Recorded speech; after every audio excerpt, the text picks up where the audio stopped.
আমরা ফতুয়া, আমরা নির্দেশ, আমরা বিধান, আমরা রাষ্ট্রলালিত ধর্ষক।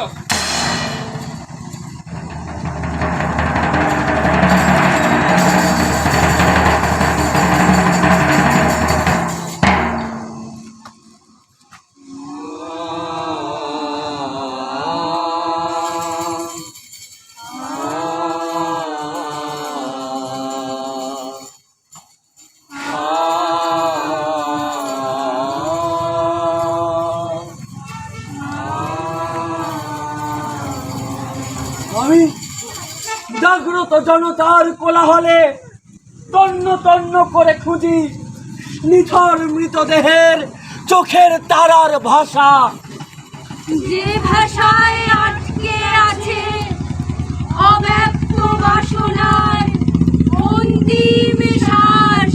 আমি উত্থিত হাত কিশোরীর চিৎকার হতে শুনতে পাই সেই শেষ আর্তধ্বনি, যখন গোপন হিংস্র নখ তার চোখ থেকে ছিনিয়ে নিতে চায় দৃষ্টির স্বাধীন পলক, বিক্ষত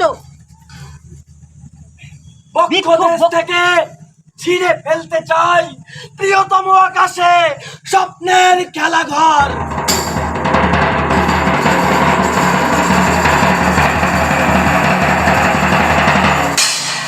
রমণীর পুনঃকীর্তন করে প্রশংসা কুড়িয়েছে কবি ভণ্ডারদল। রমণীর লীলা মাধুরী কাব্যের ছলে কবির লালসাকে চরিতার্থ করেছে যুগ যুগ ধরে। তপস্যায় নিমগ্ন শুনেছি তোকে ভঙ্গ করেছে নারী। নারী চিরকালই দেব চক্রান্তের হাতিয়ার। পুরুষের ইন্দ্রিয় পিপাসা কামনা মোহকে তৃপ্ত করতেই তৃপ্তিদায়িনীর জন্ম। তাই নারীর ওপর ইতিহাস চাপিয়েছে লাঞ্ছনার বোঝা। নারীর মানুষ হয়ে ওঠার পথে শাস্ত্র দিয়েছে প্রতিবন্ধকতা, ধর্ম দিয়েছে অনুশাসন, আর আধুনিক রাষ্ট্রের নির্লজ্জ মদতেই গণধর্ষণকে চরিতার্থতা দিয়েছে শতাব্দী লগ্নের পুরুষ।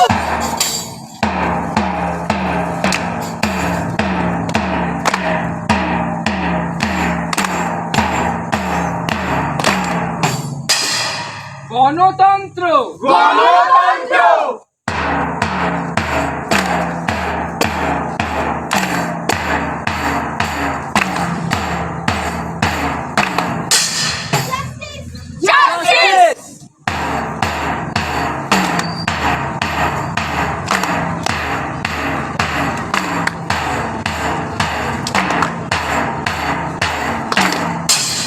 Lalbazar, Lalbazar,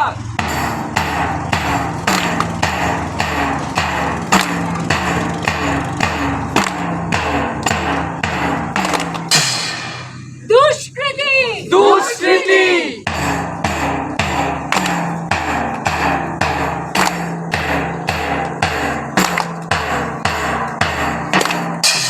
social media, social media, talk show, CBI, ধর্ষণ, রাজ্যখন, সুপ্রিম কোর্ট, পোস্টমর্টম, ফরেনসিক, গ্রেফতার। সালা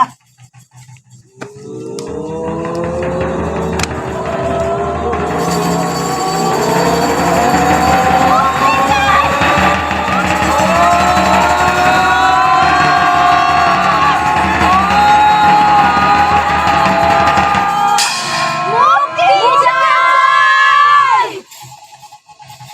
এ দেহের পিঞ্জর ভেঙে উড়ে গেছে যে মেঘের পাখি, আমি তার ডানা ভাঙা যন্ত্রণার পাণ্ডুলিপি থেকে কালান্তরের ভূমিকা লিখে যেতে চাই।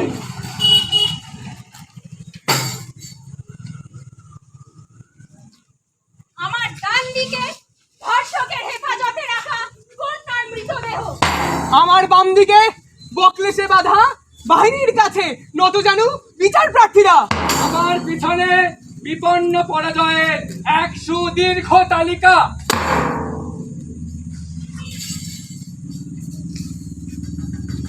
আমার সম্মুখে দিক বলয় ভেদি অনন্ত রাস্তা জুড়ে অগণিত মানুষের ভিড়।